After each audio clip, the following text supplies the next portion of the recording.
Welcome to Agasya predictive technique. దశకం డిగ్నేట్స్ అనే వెస్ట్రన్ ఆస్ట్రాలజీ సిరీస్లో ఈరోజు కర్కాటక రాశి గురించి మనం మాట్లాడుకుంటాం.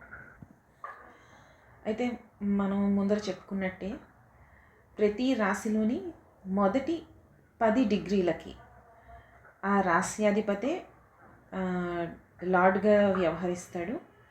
అతని తాలూకా ఇన్ఫ్లుయెన్స్ అన్నది మనకి ఆ 10 డిగ్రీస్లో ఉన్న ఎసెండెంట్ మీద కానీ ప్లానెట్స్ మీద కానీ ఇన్ఫ్లుయెన్స్ ఉంటుంది. సో ఈ ఇన్ఫ్లుయెన్స్ ఎలా ఉంటుందా అన్నది చూద్దాం. కర్కాటక రాశి కాబట్టి మనకి తెలుసు చంద్రుడు దీనికి అధిపతి. కాబట్టి చంద్రుడు అగైన్ ఫస్ట్ 10 డిగ్రీస్కి రాశిలో మొదటి 10 డిగ్రీలకి మళ్ళీ చంద్రుడే అధిపతి అవుతాడు. కాబట్టి చంద్రుడి తాలూకా క్వాలిటీస్ అన్నవి మనకి ఎక్కువగా కనిపిస్తూ ఉంటాయి. సో ఇక్కడ ప్లానెట్స్ కానీ ప్రోగ్రెసివ్ ఆస్పెక్ట్స్లో ప్లానెట్స్ వచ్చినప్పుడు కానీ, లేదా లగ్నం ఉన్నప్పుడు కానీ, దశంభావం మధ్యమం ఉన్నప్పుడు కానీ, 10th లార్డ్, ఎనీ లార్డ్ వీళ్ళు సంచారం చేస్తున్నప్పుడు వ్యక్తి మీద ఇన్ఫ్లుయెన్స్ అన్నది ఎలా ఉంటుంది.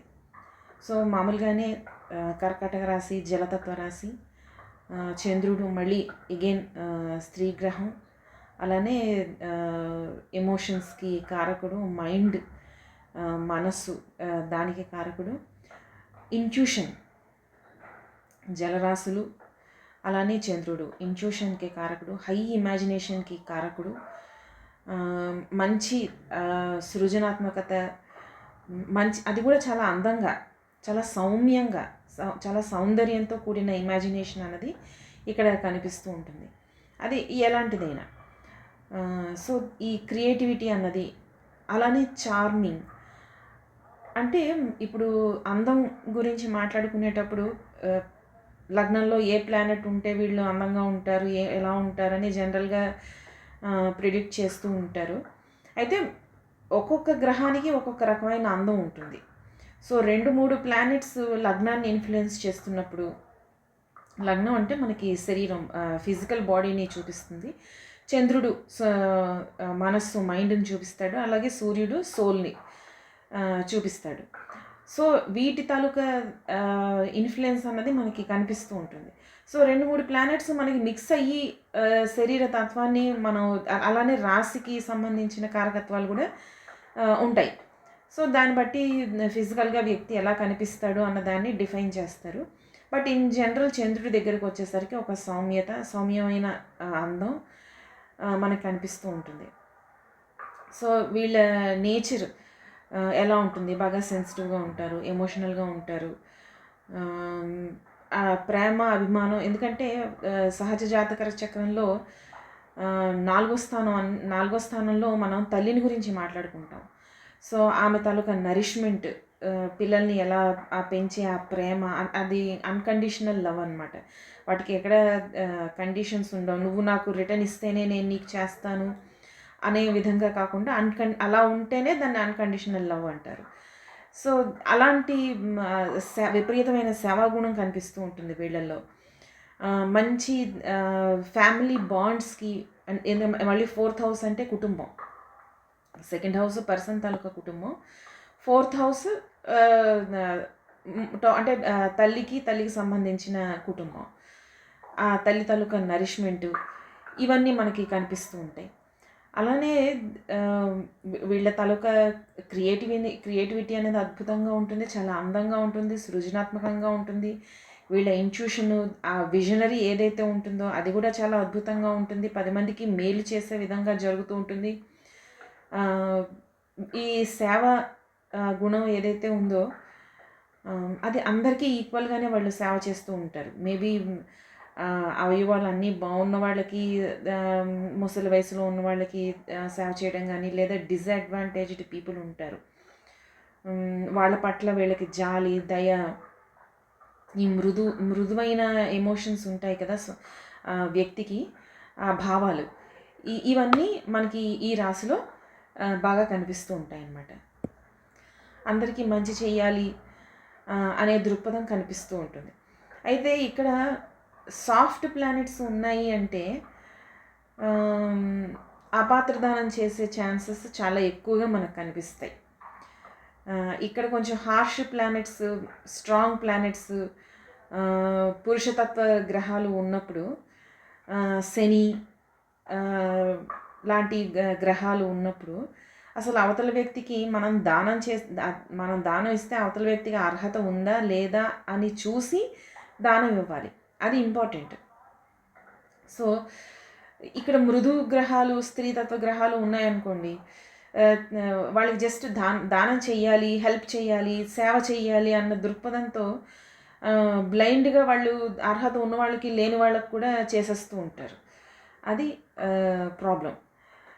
కొన్నిసార్లు కొన్ని గ్రహాలు ఉన్నప్పుడు ఏంటంటే వాళ్ళకి జస్ట్ ఏదో ఒకటి చెయ్యాలి, ఏదో ఒక రకంగా హెల్ప్ చేసేయాలి వాళ్ళకి, అంతే. బ్లైండ్గా హెల్ప్ చేసేస్తూ ఉంటారు. ఆ హెల్ప్ వల్ల వాళ్ళకి మంచి జరుగుతుందా, చెడు జరుగుతుందా అన్న క్యాల్కులేషన్స్ కూడా మిస్ అవుతూ ఉంటారు. సో ఇవి కూడా కొన్నిసార్లు చూసుకుంటూ ఉండాలి. అక్కడ ఉన్న ప్లానెట్స్కి స్క్వేర్స్ పడుతున్నాయా, నెగిటివ్ రిజల్ట్ వస్తుందా, ట్రైన్ ఆస్పెక్ట్, కోణ దృష్టిలో గ్రహాలు ఉన్నాయా, కేంద్ర దృష్టిలో గ్రహాలు ఉన్నాయా అన్నవి కూడా చూసుకోవడం ఇంపార్టెంట్. అలానే మంచి నరిష్మెంట్ ఉంటుంది, చాలా ఇమాజినేటివ్గా ఉంటారు వీళ్ళు. ఒక పని చేసినా ఏం చేసినా కూడా ఆ గ్రూప్లో ఉన్న జనాల తాలూకా ఆ సెన్సిటివ్ ఎమోషన్స్, ఫేషియల్ ఎక్స్ప్రెషన్స్ తోటే ఆ సెన్సిటివ్ ఎమోషన్స్ని ఐడెంటిఫై చేసి వీళ్ళు ఇబ్బంది పడుతున్నారా, ఫ్రీగా వర్క్ చేస్తున్నారా, ఈరోజు హ్యాపీగా ఉన్నారా, డల్గా ఉన్నారా, డిమ్గా ఉన్నారా అన్నది చూసి అక్కడ వాళ్ళ ఆ గ్రూప్ మెంబర్స్ని కానీ ఫ్యామిలీ మెంబర్స్ని కానీ నరిష్ చేయడం, ఫుల్ అటెన్షన్ వాళ్ళకి ఇవ్వడం, ఇలాంటివన్నీ కనిపిస్తూ ఉంటాయి. వీళ్ళకి మంచి కోణస్థితుల్లో మంచి గ్రహాలు అవి పడి వీళ్ళు కూడా స్పిరిచువల్ వేలో బాగా ఆధ్యాత్మికంగా మంచి పురోగతి చెందే శక్తి వీళ్ళకి చాలా ఎక్కువగా ఉంటుంది. వీళ్ళకి జనరల్గానే ఇంట్యూషన్ అనేది ఎక్కువగా ఉంటుంది. మంచి ఇమాజినరీ థాట్స్ కూడా ఎక్కువగా ఉంటాయి, క్రియేటివ్ థాట్స్ ఎక్కువగా ఉంటాయి. యాక్సెప్టెన్సీ అన్నది వీళ్ళకి ఎక్కువగా ఉంటుంది.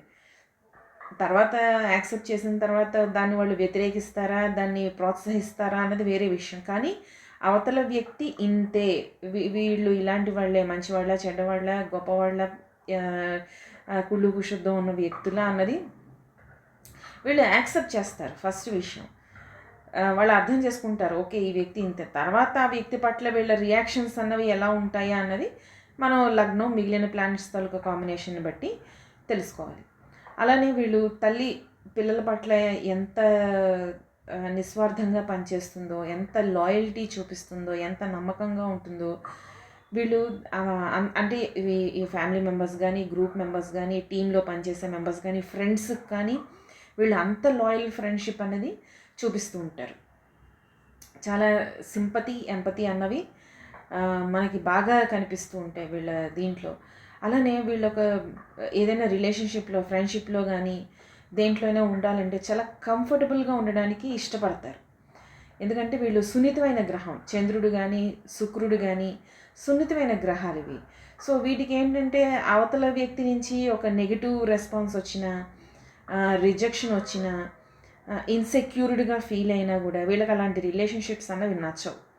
సో వీళ్ళకి ఒక స్ట్రాంగ్ బాండ్ కావాలి. అది ఫ్యామిలీలో కానీ, ఫ్రెండ్షిప్స్లో కానీ, స్పౌస్లో కానీ సెక్యూరిటీ ఉండాలి. సెక్యూరిటీ, హార్మనీ, ప్రశాంతమైన వాతావరణం, ఇలాంటి లేని వాతావరణంలో వీళ్ళు చాలా ఇబ్బంది పడతారు, ఉండడానికి ఇష్టపడరు పెద్దగా.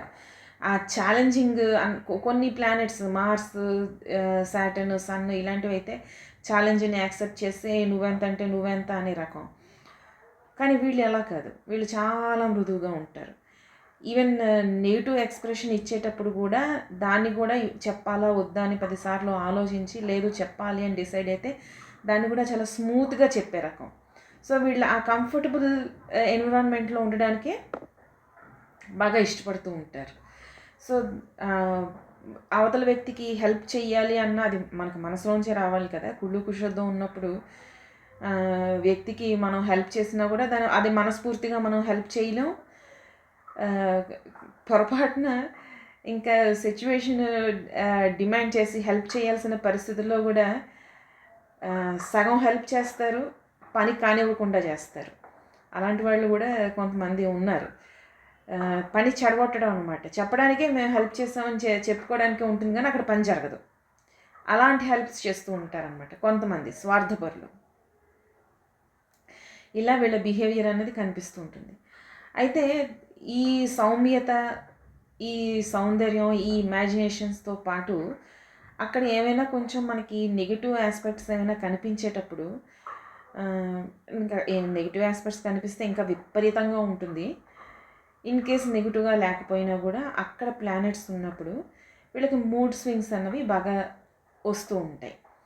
ఎందుకంటే ఈ జలతత్వ రాశుల్లో జలం ఎలా అయితే చంద్రుడు మనకి పౌర్ణమి చంద్రుడు, అమావాస్య చంద్రుడిలో సముద్ర జలాలు ఎలా అయితే అప్స్ అండ్ డౌన్స్ అనేవి ఎలా కనిపిస్తూ ఉంటాయో, సో ఆ వ్యక్తి తాలూకా మనస్సు కూడా అలా లోన్ అవుతూ ఉంటుందన్నమాట.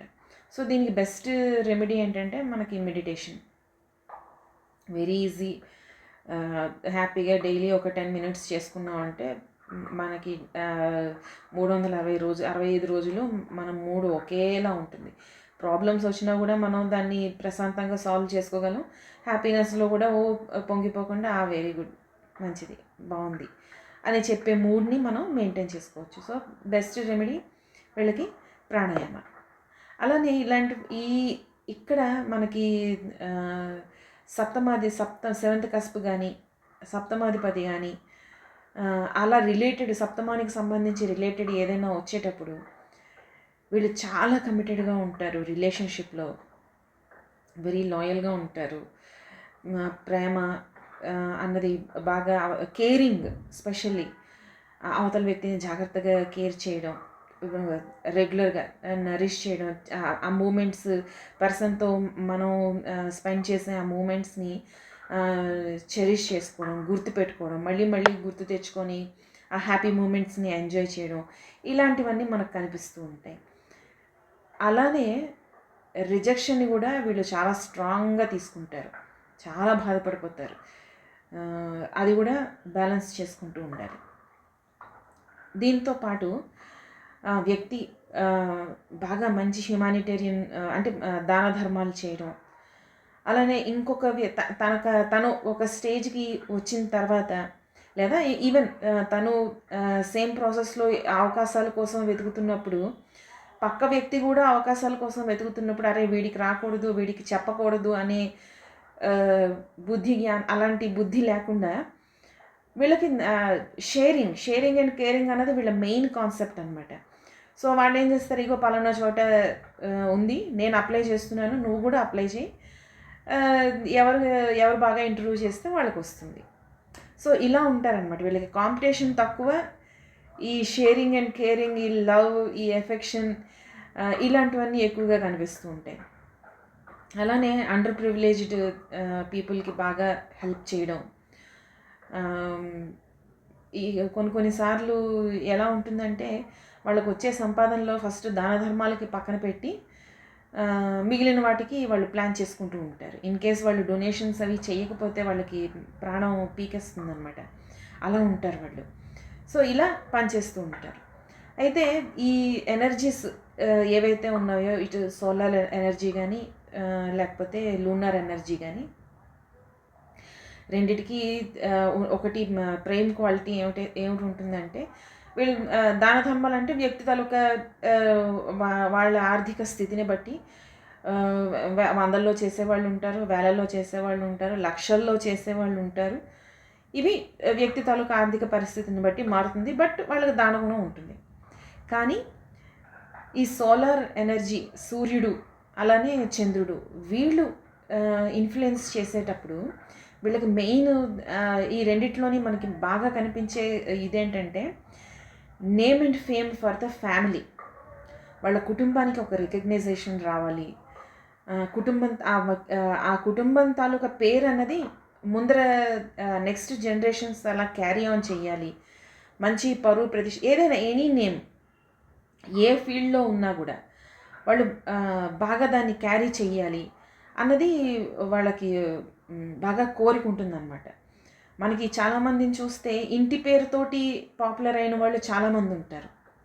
అలానే వాళ్ళ తన పేరు కన్నా తన కుటుంబాన్ని బాగా ఐడెంటిఫై సొసైటీలో ఒక మంచి నేమ్ అండ్ ఫేమ్ వచ్చేలాగా కుటుంబం మొత్తాన్ని వాళ్ళ రెస్పాన్సిబిలిటీస్ని అన్నిటినీ వాళ్ళ షోల్డర్స్ మీద తీసుకొని అందరికీ హెల్ప్ చేయడం, కుటుంబంలో ఉన్న వాళ్ళందరికీ హెల్ప్ చేయడం, ఇలాంటివి చేస్తూ ఉంటారు. అంటే సెల్ఫ్లెస్ యాక్ట్స్ అన్నమాట ఇవన్నీను. ఇదే ప్లేస్మెంట్లో మనం కుజుడిని చూసామనుకోండి, వీళ్ళకి లీడర్షిప్ క్వాలిటీస్ ఉంటాయి. ప్లస్ ఇది ఎమోషనల్ కాబట్టి వీళ్ళు ఎమోషనల్గా కూడా అంటే ఎమోషనల్గా చాలా తొందరగా రియాక్ట్ అవుతూ ఉంటారు. సో ఇక్కడ ఏంటంటే 4th హౌస్ కుటుంబం, అలానే 4th హౌస్ మాతృభూమి, అలా అది కూడా మనం చెప్పుకుంటాం. సో వీళ్ళు కుటుంబం పట్ల చాలా ప్రొటెక్టివ్గా ఉంటారు. కుటుంబాన్ని ఏదైనా ఒక మాట అంటే వీళ్ళు సర్రన వీళ్ళకి కోపం వచ్చేస్తుంది, విపరీతంగా రియాక్ట్ అయిపోతూ ఉంటారు. వీళ్ళే ఏ పోలీసులో ఏ ఆర్మీయో అయితే వాళ్ళు ఇంకా దేశభక్తి వాళ్ళకి పీక్స్లో ఉంటుంది. సో ఇలా ఉంటుందన్నమాట. అంటే డిఫరెంట్ ప్లానెట్స్ ఉండే దాన్ని బట్టి చెప్తున్నాను, అంటే ఈ క్యారెక్టరిస్టిక్స్ అన్నవి ఎలా ఉంటాయి అని. ఎందుకంటే Mars soldier, he's a fighter. తనకి ఎగ్జిస్టెన్స్ కోసం ఫైట్ చేయడం అన్నది చాలా ఇంపార్టెంట్ తనకి. సో తను వెనక ముందు ఆలోచించుకుంటే యాక్షన్లోకి దిగిపోతాడు. ఆ ఎమోషన్స్ టక్కనే ట్రిగర్ అవుతాయి అన్నమాట. తన ఫ్యామిలీని ప్రొటెక్ట్ చేసుకోవాలి, తన వాళ్ళని ప్రొటెక్ట్ చేసుకోవాలి. అది పిల్లలు అవనియండి, వైఫ్ అవనియండి, స్పౌస్ అవనియండి, కుటుంబం, మాతృభూమి, ఏదైనా వాళ్ళకి ప్రొటెక్షన్. ఒకటి అటాక్ చేయడం, ప్రొటెక్ట్ చేయడం, ఈ రెండు మనకి మార్స్లో బాగా కనిపిస్తూ ఉంటాయి పాజిటివ్గా ఉన్నప్పుడు. ఇదే మనకి ఏమైనా కొంచెం నెగిటివ్ ప్లానెట్స్ వాటితో ఇన్ఫ్లుయెన్స్, మార్స్ అక్కడ ఇన్ఫ్లుయెన్స్ అయినప్పుడు కొంచెం కుళ్ళు కుషొద్దాం, కొంచెం నెగిటివ్, అంటే తప్పుడు పద్ధతుల్లో విన్ అవ్వడానికి, ఫ్యామిలీని ప్రొటెక్ట్ చెయ్యాలి, ఎట్టి పరిస్థితుల్లోని ఫ్యామిలీని ప్రొటెక్ట్ చేయడానికి తప్పుడు పద్ధతుల్ని వాడడం కూడా మనకి కనిపిస్తూ ఉంటుంది. ఇదే చంద్రుడు ఉండి చంద్రుడితోటి మనకి, లేదా జన్మజాతకంలో చంద్రుడికి, ఎందుకంటే జన్మజాతకంలో చంద్రుడు ఎక్కడున్నా కూడా మనస్సును సూచిస్తాడు, మైండ్ని చూపిస్తాడు. కాబట్టి జన్మజాతకంలో చంద్రుడికి ఇలాంటి ప్రాబ్లమ్స్ ఏమైనా ఉన్నా కూడా అది భావాన్ని బట్టి మనం చూడాలి మళ్ళీ. సో ఏం చేసినా, అంటే ఫ్యామిలీ తప్పు చేసినా కూడా, పిల్లలు తప్పు చేసినా కూడా వాళ్ళని సమర్థిస్తూ ఉంటారు సొసైటీలో. అది కూడా ప్రాబ్లమే. సో ఇలా కనిపిస్తూ ఉంటుందన్నమాట. ఇదే ఇక్కడ శని ఉన్నాడు అనుకోండి, కర్కాటక రాశిలో మనకి శని తలుగా అన్ని జలరాశుల్లోని శని నక్షత్రాలు, శని 3 నక్షత్రాలు జలరాశుల్లోనే ఉంటాయి. సో శని సాటర్న్ ఉన్నప్పుడు కూడా వీళ్ళకి మంచి ఎమోషనల్ మెచ్యూరిటీ ఉంటుంది.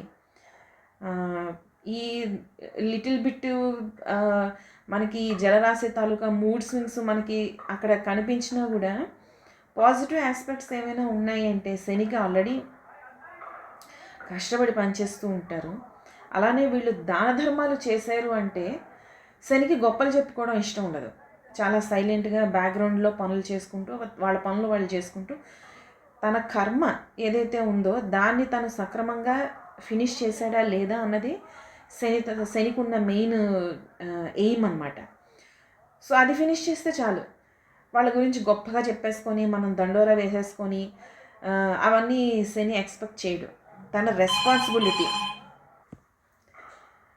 ఇక్కడ వీళ్ళు శని ఉన్నప్పుడు వీళ్ళు దాన ధర్మాలు చేశారు అంటే అండర్ ప్రివిలేజ్డ్ వాళ్ళకి బాగా దాన ధర్మాలు చేయడం, చేసి మళ్ళీ గొప్పలు చెప్పుకోరు, పబ్లిసిటీ వీళ్ళకి అవసరం లేదు, చాలా కామ్గా ఉంటారు. ఇన్ కేసు ఎవరైనా పిలిచి మేము సన్మానం చేస్తాం రండి అన్నా కూడా వాళ్ళు వెళ్ళడానికి ఇష్టపడరు. సో ఇలా ఉంటుంది శని చేసే స్ట్రక్చర్డ్ డొనేషన్స్ అన్నమాట. రిలయబుల్ పర్సన్కి అంటే ఎవరికైతే ఆ డొనేషన్స్ అన్నవి అపాత్ర దానం చేయకుండా కరెక్ట్గా వాళ్ళు డొనేట్ చేస్తూ ఉంటారు. ఎవరికైతే అవసరం ఉందో వాళ్ళకి డొనేట్ చేస్తూ, అండర్ ప్రివిలేజ్డ్ వాళ్ళకి డొనేట్ చేస్తూ ఉంటారు. అంత పర్ఫెక్ట్గా శని ఇక్కడ పనిచేస్తాడు. అలానే నెప్ట్యూన్, ఇదే నెప్ట్యూన్ మనకి చాలా అద్భుతమైన ప్లానెట్. దాని ఇమాజినేషన్ కానీ, నెప్ట్యూన్ తలక హీలింగ్, ప్రాసెస్ అనేది చాలా అద్భుతంగా ఉంటుంది. హీలర్స్ మోస్ట్లీ మనం జాతకాల్లో చూసినప్పుడు వాళ్ళకి నెప్ట్యూన్ తోటి ప్లానటరీ కాంబినేషన్ మంచి కాంబినేషన్స్ కనిపిస్తూ ఉంటాయి. అలానే వాళ్ళకి ఇంట్యూషన్ కూడా చాలా బాగా పనిచేస్తూ ఉంటుంది. జలరాశి అంటేనే ఇంట్యూషన్, అందులో నెప్ట్యూన్కి ఇంకా ఇంట్యూషన్ ఎక్కువగా ఉంటుంది. అలానే వీళ్ళు మంచి కౌన్సిలర్స్ అవుతారు. మనకి సైకియాటిస్టులు కానీ, సైకాలజీలో పిహెచ్డీలు అవి చేసేవాళ్ళకి కానీ, వీటికి జలతత్వ రాశుల్లో ఈ నెప్ట్యూన్ తోటి, వీనస్ తోటి, చంద్రుడితోటి మంచి మంచి కాంబినేషన్స్ ఉంటాయి. వీళ్ళు మాట్లాడితేనే చాలా మృదువుగా ఉంటుంది. ఒక హీలింగ్ ఎలా ఉంటుందో అలా ఉంటుందన్నమాట. చాలా నెప్ట్యూన్ కూడా చాలా స్ట్రాంగ్గా పనిచేస్తుంది ఇక్కడ. అయితే మనకి కొన్ని ఎగ్జాంపుల్స్లో చూసినప్పుడు మనకి డాన్సర్ రాఘవ లారెన్స్ రాఘవ, ఈయన ఎన్ని ఆపరేషన్స్ చిన్నపిల్లలకి చేయించారో లెక్కే లేదు. సో ఇతనికి శని స్వనక్షత్రంలో కర్కాటకంలో ఉంటాడు. ఇలా పనిచేస్తూ ఉంటుందన్నమాట. అలానే మోస్ట్లీ ఈవెన్ మనం వెస్ట్రన్ సింగర్స్ని తీసుకున్నా కూడా, లేదా పెద్ద పెద్ద యాక్టర్స్, ఎందుకంటే వీళ్ళ ఎమోషన్స్ అనేవి చాలా బాగా ఎక్స్ప్రెస్ చేస్తారు కాబట్టి వీళ్ళకి ఇక్కడ పంచమ స్థానంలో కానీ, లాభస్థానంలో, దశమ స్థానంలో వీనస్ తోటి మంచి మంచి కనెక్షన్స్, నెప్ట్యూన్తో మంచి మంచి కనెక్షన్స్ ఉన్నా వీళ్ళు మంచి సింగర్స్ అవుతారు, మంచి యాక్టర్స్ అవుతారు. ఆ మంచి అంటే వీళ్ళు ఫైనాన్షియల్గా స్టేబుల్గా ఉన్న టైంలో చాలామంది ఫీమేల్ సింగర్స్ చాలా డొనేషన్స్ చేస్తూ ఉంటారు. అలానే మనకి లతా మంగేష్కర్ ఆమెను తీసుకుంటే, ఆమె కూడా మూన్ క్యాన్సర్లో ఉంటాడు. ఆవిడ వాయిస్ చాలా స్మూత్, నేను చెప్పక్కర్లేదు, ఆమె పెద్ద singer. At the same time వాళ్ళకి ఏంటంటే ఒక ఫ్యామిలీ లెగసీని ముందరికి తీసుకెళ్ళి, మంగేష్కర్ సిస్టర్స్ అని చెప్పి వాళ్ళు ముగ్గురు సిస్టర్స్ పాడుతూ ఉంటారు. అట్ ద సేమ్ టైం ఈమె తండ్రి పేరుతోటి ఒక హాస్పిటల్ని పెట్టిందనమాట. అంటే వాళ్ళ పేరు, తండ్రి తాలూకా పేరు మంగేష్కర్, ఆ నేమ్ అన్నది ఆ కుటుంబం తాలూకా ఫ్యామిలీ నేమ్ని ముందరికి తీసుకొని వెళ్ళాలి. ఆ ఫ్యామిలీ ట్రెడిషన్స్ ఏవైతే ఉంటాయో వాటిని పట్టుకొని అవి వాళ్ళ ట్రూ ఐడెంటిటీ అనమాట. దాంతో ముందరికి వాళ్ళు వెళ్తూ ఉంటారు. దాంతో వాళ్ళకి చాలా తృప్తిగా ఉంటుంది. మనం ఏదో సాధించాం, చేసాం అన్న తృప్తి వాళ్ళకి కనిపిస్తూ ఉంటుంది అనమాట. ఆ ఫ్యామిలీ నేమ్ని, ఆ లెగసీని ముందరికి తీసుకెళ్ళాలి. సో ఈమె తండ్రి పేరుతోటి హాస్పిటల్ని నిర్మించిందనమాట. ఈ ఫ్యామిలీ ఏదైతే ఉందో వాళ్ళ నాన్నగారి పేరు ఇంకా శాశ్వతంగా ఉండిపోయేలాగా, అతను ఏనాడో చనిపోయారు, ఆవిడ కూడా చనిపోయింది. బట్ స్టిల్ మనం ఇంకా దాని గురించి, ఆ హాస్పిటల్ గురించి జనాలు మాట్లాడుకుంటున్నారు. సో ఇలా అనమాట ఆ కుటుంబం తాలూకా లెగసీని ముందరికి తీసుకొని వెళ్ళాలి అని. అలానే కర్కాటక రాశిలో ఇన్ జనరల్ యాక్చువల్గా కర్కాటక రాశిలో కానీ, మీనరాశిలో కానీ, వృశ్చికం జలరాశుల్లో ఉన్న వీళ్ళకి దానగుణం అనేది చాలా ఎక్కువగా కనిపిస్తూ ఉంటుంది. కానీ మనకి సహజ జాతక చక్రంలో కూడా మీనం అన్నది 12, అది మళ్ళీ మనకి దాన ధర్మాలని చూపిస్తూ ఉంటుంది. ఈ కర్కాటక రాశిలోని, అక్కడ మీనరాశిలోని ఈ ప్లానటరీ కాంబినేషన్ ఉన్నా కూడా వీళ్ళు చేసే దాన ధర్మాల విపరీతం అనమాట. అంటే నెంబర్ అనేది చాలా ఎక్కువగా ఉంటుంది. వీళ్ళు వేలల్లో కోట్లల్లో దాన ధర్మాలు చేస్తూ ఉంటారు. అలా కూడా చాలామందిని చూడొచ్చు. సో హెవీ డొనేషన్స్ అనమాట. ఈ క్యాన్సర్ పైసిస్లోని ఈ డిగ్రీస్లో ప్లానెట్స్ కనెక్ట్ అయ్యేటప్పుడు జూపిటర్ ఎగైన్ డొనేషన్స్, ఇంకా హెవీ డొనేషన్స్. జూపిటర్ ఏది చేసినా హెవీగానే ఉంటుంది. సో ఇవి కనెక్ట్ అయితే మటుకు మనకి రజనీకాంత్ గారు కానీ, కుమార్ బిర్లా గారు కానీ, వీళ్ళ జాతకాల్లో చూస్తే మనకి మీనరాశిలో ప్లానెట్స్ కనిపిస్తాయి. హెవీగా వీళ్ళు డొనేషన్స్ చేస్తూ ఉంటారనమాట. అలానే రైటర్స్, పోయిట్స్, వీళ్ళ ఆర్ట్ ఫామ్ ఏదైనా ఉన్నా కూడా, ఎందుకంటే వీళ్ళు మంచి ఎమోషన్స్ అన్నవి క్యారీ చేస్తూ ఉంటారు కాబట్టి ఆ ఎమోషనల్గా వాళ్ళు ఎక్స్ప్రెస్ చేసే విధానంలో కూడా, అంటే ఇప్పుడు ఈ కవితలు రాయడానికి కానీ, లిటరేచర్లో కానీ, ఫిలాసఫీ అవ్వాలన్నా మనం మిగిలిన ప్లానెట్స్ తాలూకా కాంబినేషన్స్ కూడా చూసుకోవాలి. అలానే వాళ్ళకి వృత్తి, ప్రవృత్తి అన్నవి ఎలా సహకరిస్తున్నాయి, 6th హౌస్ 10th హౌస్ అన్నవి ఎలా, నేమ్ అండ్ ఫేమ్ దేని నుంచి వాళ్ళకి వస్తుంది అన్నది కూడా మనం చూసుకోవాలి. బట్ ఇన్ జనరల్ కర్కాటక రాశిలో ఏంటంటే ప్లానెట్స్ ఉన్నప్పుడు, లేదా కర్కాటక రాశి ఇన్ఫ్లుయెన్స్ చేస్తున్నప్పుడు మనకి వేటూరు సుందరరామూర్తి గారిని తీసుకుంటే ఇతను నేను చెప్పక్కర్లేదు, మీకు బాగా తెలుసు. అతని ఇన్డెప్త్ థింకింగ్ కానీ, థాట్ ప్రాసెస్ కానీ, ఫిలసాఫికల్ థాట్స్ కానీ ఎలా ఉంటాయి అన్నది. అయితే ఇతనికి జూపిటర్ స్కార్పియోలో 27 degrees దగ్గర ఉంటాడు. అయితే మనం చెప్పుకున్నట్టే ఇది థర్డ్ డెకినేట్. సో ఇక్కడ ఫస్ట్ 10 degrees, ఇక్కడ సెకండ్ 10 degrees, ఇక్కడ థర్డ్ 10 degrees మనం తీసుకుంటే ఫస్ట్ 10 degreesకి ఇక్కడ మార్సే అధిపతి అవుతాడు. సెకండ్ 10 degreesకి ఇక్కడ కోణంలో ఉన్న జూపిటర్, మనకి మార్స్ ప్లస్ జూపిటర్ వస్తుంది. అంటే ఇన్ఫ్లుయెన్స్ చూపించే ప్లానెట్స్ జలరాశికి కోణస్థితిలో ఉన్న మార్స్ అండ్ జూపిటర్ ఇన్ఫ్లుయెన్స్ చేస్తూ ఉంటారు. కానీ థర్డ్ డెకినేట్లో ఉన్న ప్లానెట్స్కి మళ్ళీ మార్స్ ప్లస్ మూన్ ఇవి ఇన్ఫ్లుయెన్స్ చేస్తూ ఉంటాయి. సో ఇక్కడ ఈ సాత్వికమైన ప్లానెట్ చంద్రుడు ప్లస్ జూపిటరే అతనికి అక్కడ 27 degrees దగ్గర ఉన్నాడు. సో ఇతని జూపిటర్ అంటేనే ఇన్డెప్త్ నాలెడ్జ్, విపరీతమైన రీసెర్చ్ చేస్తూ ఉంటాడు. నాలెడ్జ్ ప్లస్ విజ్డమ్ అది చంద్రుడితో కలిసి, చంద్రుడి తాలూకా ఇన్ఫ్లుయెన్స్ తోటి ఇతను ఎక్స్ప్రెస్ చేసే ఆ ఎక్స్ప్రెషన్స్ కూడా చాలా బాగా రైటరు పోయెట్, నేను చెప్పక్కర్లేదు. సో ఇలా కాంబినేషన్స్ ఉంటాయన్నమాట. అంటే మనం మిగిలిన కాంబినేషన్స్ కూడా అతను పోయెట్ అవ్వడానికి, రైటర్ అవ్వడానికి మిగిలిన కాంబినేషన్స్ ఏమున్నాయో కూడా మనం జాతక చక్రంలో చూసుకోవాలి. కానీ మనకి కర్కాటకంలో ఏ ప్లానెట్ లేకపోయినా కూడా జస్ట్ జూపిటర్ ఒక్కడే 27 degreesలో ఉన్నా కూడా ఆ చంద్రుడి తాలూకా ఇన్ఫ్లుయెన్స్ అన్నది ఈ 21 to 30 degreesలో ఉన్న ప్లానెట్ మీద ఆ ఇన్ఫ్లుయెన్స్ చూపిస్తూ ఉంటుంది. దీనికి కోణస్థితిలో ఇంకో ప్లానెట్ ఉందనుకోండి, ఇది ఇంకా అద్భుతంగా పనిచేస్తూ ఉంటుంది. కానీ చంద్రుడు ఎక్కడ ఉన్నా కూడా ఈ జూపిటర్ని, అంటే ఈ డిగ్రీస్లో ఉన్న ప్లానెట్ని ఇన్ఫ్లుయెన్స్ చేస్తూ ఉంటాడు. సో అందుకు ఈ ఎగ్జాంపుల్ నేను ప్రత్యేకించి చెప్తున్నాను. అయితే ఇక్కడ మనకి కొన్ని ఛాలెంజింగ్ ఆస్పెక్ట్స్ కూడా కనిపిస్తాయి. ఫైరీ ప్లానెట్స్ ఇక్కడ మనకి ఈ జలతత్వ రాశిలో పడ్డారనుకోండి, అంటే వాళ్ళ ఫైరీ గుణం ఏమీ చల్లారిపోతుంది అని అలా ఉండదు.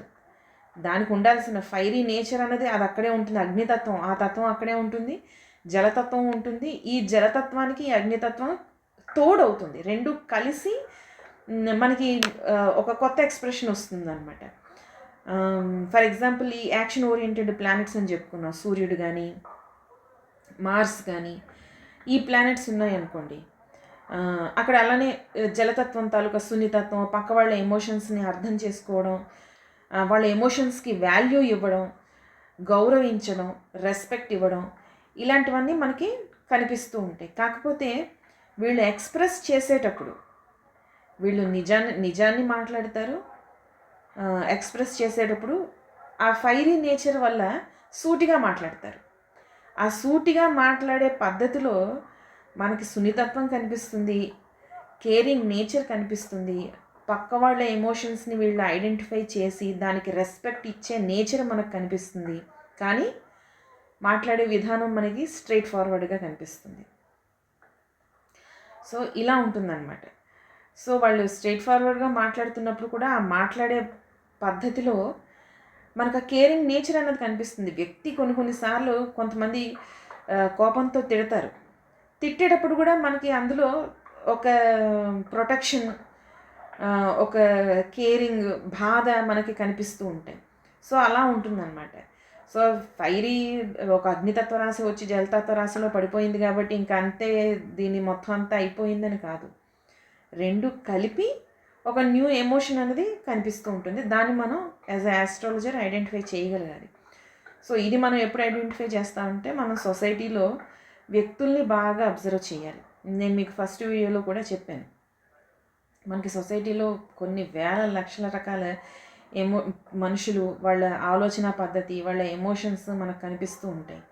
మనం ఆస్ట్రాలజీ జ్యోతిష్యాన్ని చదువుతూ అట్ ద సేమ్ టైం సొసైటీని కూడా అబ్జర్వ్ చేస్తూ ఉండాలి. అబ్జర్వ్ చెయ్యాలి, చేస్తేనే మనకి జ్యోతిష్యం ఇంకా బాగా అర్థమవుతుంది. సో అదనమాట. సో ఇక్కడున్న ఛాలెంజెస్ ఏంటి? మూడ్ స్వింగ్స్ బాగా మనకి అంటే కేంద్ర దృష్టిలో ప్లానెట్స్ అపోజిషన్లో మళ్ళీ బలమైన ప్లానెట్ వచ్చేటప్పుడు మనకి మూడ్ స్వింగ్స్ బాగా కనిపిస్తూ ఉంటాయి అన్నమాట. రిజెక్షన్ని తట్టుకోలేరు. అది ప్రేమ వ్యవహారాల్లో కానీ లేదా ఈవెన్ తల్లిదండ్రులు, నా తల్లిదండ్రులు నాకన్నా మా చెల్లిని ఎక్కువ ప్రేమిస్తారు, లేకపోతే మా తమ్ముడిని ఎక్కువ ప్రేమిస్తారు, నన్ను పెద్ద పట్టించుకోరు. ఇలాంటి అంటే బాగా వాళ్ళకి మైండ్లో ఒక ఆలోచన వచ్చింది అంటే దానికి అతుక్కుపోతారు. ఇంకా చుట్టూ ఉన్న సిచ్యువేషన్ని వాళ్ళు బ్లైండ్గా అసలు వాళ్ళు అర్థం చేసుకోరన్నమాట. ఇలాంటి ప్రాబ్లం కూడా కనిపిస్తూ ఉంటుంది. రిజెక్షను దాన్ని తట్టుకోలేరు. అలాగే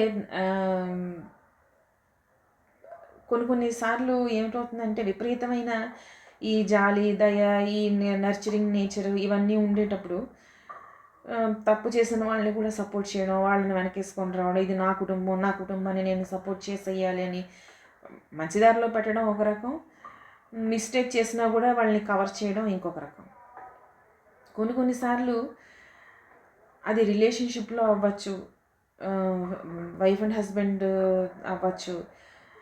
ఎంత పెయిన్ అనుభవిస్తున్నా కూడా ఆ రిలేషన్షిప్లోంచి వీళ్ళు బయటకు వచ్చి తనని తాను ప్రొటెక్ట్ చేసుకోవాలి అన్నది అసలు ఒక హ్యూమన్ బీయింగ్, ఒక మనిషి అంటే అసలు ఒక జంతువుకు కూడా ఫస్ట్ ఇన్స్టింక్ట్ ఏంటి? తనని తాను ప్రొటెక్ట్ చేసుకోవడం. అది వెరీ ఇంపార్టెంట్ కదా. అసలు ఒక యానిమల్ అంటే ఈ యానిమల్ కింగ్డమ్లో మొత్తం ప్రపంచంలో అంటే ఒక హ్యూమన్ని కూడా మనం యానిమల్ కింద కౌంట్ చేసేటప్పుడు సెల్ఫ్ ప్రొటెక్షన్ అనేది ఫస్ట్ పాయింట్. ఇక్కడికి వచ్చేసరికి ఇక్కడ ప్లానెట్కి స్ట్రెంగ్త్ లేకపోతే అవతల వ్యక్తి ఎంత ఇబ్బంది పెడుతున్నా, ఎంత బాధ పెడుతున్నా వాళ్ళు ప్రొటెక్షన్ అలాంటివి ఏవి చెయ్యరు. తిరిగి మాట్లాడడం ఉండదు. మనకి డైలీ సీరియల్స్లో కోడళ్ళలాగా అందరూ తిట్టినా కూడా వాళ్ళు ఏం చేసినా కూడా నోరు మూసుకొని ఉంటారు. అలా అయిపోతారు అనమాట. చాలా బాధాకరమైన విషయం. సో మన చార్ట్ రీడ్ చేసి సిచ్యువేషన్స్ చూసేటప్పుడు వాళ్ళని సరిగ్గా గైడ్ చేయడం కూడా ఇంపార్టెంట్. కొన్నిసార్లు మనం రిజెక్షన్ కానీ ఏదైనా ఫేస్ చేసేటప్పుడు మనం అక్కడ ఫైట్ చేయలేం. సో మన డిగ్నిటీని మనం కాపాడుకుంటూ, అంటే అవతల వాళ్ళు కుక్కల్లా అరుస్తున్నారు కదా అని మనం కూడా అరవకుండా, వాడు అవతల వ్యక్తి ఎంత దిగజారిపోయి బిహేవ్ చేసినా కూడా మనం యాజ్ ఎ హ్యూమన్ బీయింగ్ మన డిగ్నిటీ అనేది మనం కాపాడుకుంటూ మనం ఎక్కడ తప్పు చేయకుండా పక్కకి వెళ్ళిపోవాలి. 50% సిచ్యువేషన్స్ మనకు అలాంటివి ఉంటాయి. కానీ 50% సిచ్యువేషన్స్లో మనం రియాక్ట్ అవ్వాలి, ఎట్టి పరిస్థితుల్లోనే రియాక్ట్ అవ్వాలి. సో అలాంటి సిచ్యువేషన్స్ ఏంటి అన్నవి కూడా వీళ్ళు క్యాలిక్యులేట్ చేసుకోలేకపోతారు. అదొక ప్రాబ్లం అన్నమాట. అలానే ఫ్యామిలీలో కానీ, ఫ్రెండ్స్లో కానీ, సిస్టర్, బ్రదరు, లేకపోతే ఎమోషనల్ సపోర్ట్ కోసం వెతుక్కుంటూ ఉంటారు వీళ్ళు. అలాంటి ఎమోషనల్ సపోర్ట్ వీళ్ళకి దొరకనప్పుడు చాలా ఇబ్బంది పడతారు. డిప్రెషన్లోకి వెళ్ళిపోయే ఛాన్సెస్ కూడా ఉన్నాయి. నెక్స్ట్ ఇంకొకటి ఏంటంటే టూ మచ్ ఎమోషన్స్ వీళ్ళు ఫీల్ అవుతున్నప్పుడు ఆ ఎమోషన్స్ని వీళ్ళు బాగా ఎక్స్ప్రెస్ చేసేస్తూ ఉంటారు. అవతల వాళ్ళు వినకపోయినా, పట్టించుకోకపోయినా, వీళ్ళ ఎమోషన్స్కి వాల్యూ ఉన్నా లేకపోయినా కూడా టూ మచ్ ఎక్స్ప్రెషన్స్ అనమాట. వాళ్ళకి అది కక్కేయాలి. ఆ కడుపులో ఆ మనసులో ఉన్నది కక్కేస్తే కానీ వాళ్ళకి అక్కడ తృప్తి ఉండదు. సో అదొక రకమైన సిచ్యువేషన్. అది 100% కరెక్ట్. కాకపోతే మనం పర్సన్ని, సిచ్యువేషన్ని, కరెక్ట్ పర్సన్ని చూస్ చేసుకొని ఆ వ్యక్తి దగ్గర మనం ఈ ఎమోషన్స్ అన్నీ ఎక్స్ప్రెస్ చేసినప్పుడు వాళ్ళ దగ్గర నుంచి మనకి రైట్ గైడెన్స్ వచ్చే ఛాన్స్ ఉంది. మేబీ మీరు ఎక్స్ప్రెస్ చెయ్యాలి, మనం అక్కడ మనసులో ఉన్నదంతా బయటికి చెప్పేస్తే మనకి భారం తగ్గిపోతుంది అన్నది వెరీ వాల్యుబుల్ ఎక్స్ప్రెషన్. అది అందరూ చెయ్యాలి. That is very very important. But at the same time ఒక సైకియాట్రిస్ట్ దగ్గరకు వెళ్ళి, లేకపోతే ఒక ఎక్స్పీరియన్స్డ్ పర్సన్స్ దగ్గరికి వెళ్ళి, లేదా ఒక నమ్మకస్తుల దగ్గరికి వెళ్ళి ఇలాంటి ఎమోషన్స్ అన్నీ మనం చెప్పేటప్పుడు ఆ ఎమోషన్స్ని వాళ్ళు మనకి ఎగెనిస్ట్గా వాడే ఛాన్స్ ఉండదు. కొంతమంది ఎమోషన్స్ని, అవతల వ్యక్తి తాలూకా సెన్సిటివ్ పాయింట్స్ని, అవతల వ్యక్తి తాలూకా ఎమోషన్స్ని వీళ్ళు నెగిటివ్ వేలో మళ్ళీ వీళ్ళనే పొడవడానికి యూస్ చేసే ఛాన్సెస్ ఉన్నాయి. సో మనం రైట్ పర్సన్ని చూస్ చేసుకోవాలి. అది నమ్మకస్తులైన ఫ్రెండ్స్ అయినా అయి ఉండొచ్చు, లేదా నమ్మకస్తులు ఒక నలుగురు సిబ్లింగ్స్ ఉంటే అందులో ఒకళ్ళు నమ్మకస్తులు ఉండి వాళ్ళు మనకి మన ఎమోషన్స్కి వాల్యూ ఇస్తారు. లేకపోతే సిబ్లింగ్స్ కాకపోతే ఫ్రెండ్స్ లేదా కజిన్స్, లేదా అంటే గో టు ఏ థెరపిస్ట్, ఒక సైకియాట్రిస్ట్ దగ్గరికి వెళ్ళండి. లేకపోతే మనకన్నా పెద్దవాళ్ళు ఎక్స్పీరియన్స్డ్, వాళ్ళని మనం నమ్ముతాం, వాళ్ళని మనం నమ్మచ్చు. Well educated, in case well educated కాకపోయినా కూడా జీవితంలో వాళ్ళకి మంచి అనుభవం ఉండి వ్యక్తి ఒక నమ్మకస్తులు అయి ఉండాలి. అది ఇంపార్టెంట్. మీరు ఎమోషన్స్ అన్నీ మనం బయటికి చెప్పాలి. చెప్పకపోతే అది మనకి కడుపులో మనసులో పెట్టేసుకుంటే దానివల్ల ప్రయోజనం లేదు. ఆ ఎమోషన్స్ అనేవి రిపీటెడ్గా మనం దాని గురించే మనం బయటికి చెప్పకపోతే ఆ ఎమోషన్స్ గురించే మనం రిపీటెడ్గా ఆలోచిస్తూ ఉంటాం. అది మళ్ళీ డిప్రెషన్లోకి తీసుకెళ్తుంది మనల్ని. సో ఎమోషన్స్ని ఎక్స్ప్రెస్ చేయండి, కాకపోతే ఆ వ్యక్తి ఎలాంటి వాళ్ళు, ఆ వ్యక్తికి అర్హత ఉందా లేదా అన్నది చూసుకొని మీరు ఎమోషన్స్ని ఎక్స్ప్రెస్ చేయండి. అది ఇంపార్టెంట్. కొన్నిసార్లు ఇక్కడ నెప్ట్యూన్ తోటి మనకి వచ్చేటప్పుడు ఏంటంటే వీళ్ళు చాలా అధికంగా ఎక్స్ప్రెస్ చేసేస్తూ ఉంటారు. కొన్ని ప్రైవేట్ మ్యాటర్స్ కూడా ఉంటాయి, అవి ఎక్స్ప్రెస్ చెయ్యకూడదు, కానీ ఆ ఫ్లోలో అవి వచ్చేస్తూ ఉంటాయి. సో అక్కడ మనం బౌండరీస్ అన్నవి క్రియేట్ చేసుకోవాలన్నమాట. మనం ఎవరితో మాట్లాడుతున్నాం, ఏం మాట్లాడుతున్నాం, ఇప్పుడు ఇది అవసరమా అన్న విషయాన్ని మనం ఐడెంటిఫై చేయాలి. So this is best. Pranayama చేసాము అంటే మనకి ఆ బౌండరీస్ ఏంటి, ఎవరి దగ్గర ఎక్స్ప్రెస్ చేయాలి, ఎవరి దగ్గర ఎక్స్ప్రెస్ చేయకూడదు, అసలు ఈ చిన్న విషయాన్ని ఎక్స్ప్రెస్ చేయాల్సిన అవసరం ఉందా లేదా, ఇలాంటివి కూడా మనకి మెల్లిమెల్లిగా అర్థమవుతాయి, మనకే అర్థమవుతాయి. So that is the beauty of pranayama. Next ఇంకొకటి ఏంటంటే, ఇది డిస్కస్ చేసుకున్నది రిలేషన్షిప్లో కానీ వీళ్ళు ఆ రిలేషన్కి బాగా లేదా ఆ పర్సన్కి బాగా క్లింగి అంటే అతుక్కుపోయి, ఇన్ కేస్ నాకు ఈ రిలేషన్షిప్ లేదు అంటే నాకు ఐడెంటిటీయే లేదు అనే ఐడెంటిటీ క్రైసిస్ అంటారు కదా, అలా అయిపోయి వాళ్ళు దాన్ని వదలలేకపోతారు. ఈవెన్ అది వీళ్ళని బాధ పెడుతున్నా, అదొక టాక్సిక్ రిలేషన్షిప్ అయినా కూడా దాన్నే అతుక్కొని ఉంటారు. ఎందుకంటే ఐడెంటిటీ క్రైసిస్. ఇది నేను చేయకపోతే, ఇది నాకు లేకపోతే నా ఐడెంటిటీ నేను కోల్పోతాను అన్న విధమైన మనస్తత్వంలోకి వాళ్ళు వెళ్ళిపోతారనమాట. అది చాలా ప్రాబ్లమాటిక్. సో ఇలాంటప్పుడు ఏమిటవుతుందంటే వీళ్ళు ఎమోషన్స్ అన్నిటినీ లోపల దాచేసుకొని కొల్లబెట్టేసుకొని మూడ్ స్వింగ్స్ అయిపోయి ఒకేసారి వీళ్ళు బరస్ట్ అయినప్పుడు అవతల వ్యక్తి యాజ్ యూజువల్గా వాళ్ళు పెద్ద వాల్యూ ఇవ్వరు. నీకు పిచ్చి, అందుకే నువ్వు ఇలా మాట్లాడుతున్నావు అంటారు. సో దానివల్ల ప్రాబ్లం ఎవరికి? మళ్ళీ వ్యక్తికే.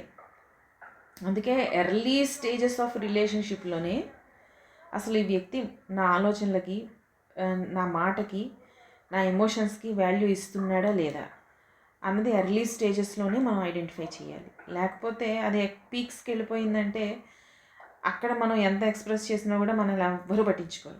ముందరే పట్టించుకొని వాళ్ళు ఆ స్టేజ్లో పట్టించుకుంటారన్న గ్యారంటీ ఏముంది? లేదు. ఇప్పుడు పట్టించుకోరు, అప్పుడు పూర్తిగా వదిలేసి వెళ్ళిపోతారు.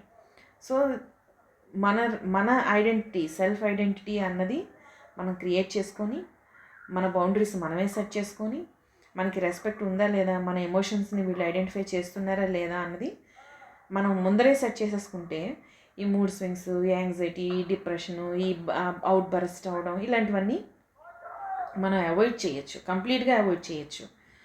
సో ఇదన్నమాట. నెక్స్ట్ మోస్ట్లీ ఇది మనం రిలేషన్షిప్స్లోని, ఫ్రెండ్షిప్స్లోని జెలసీ అనేది బాగా చూస్తూ ఉంటాం.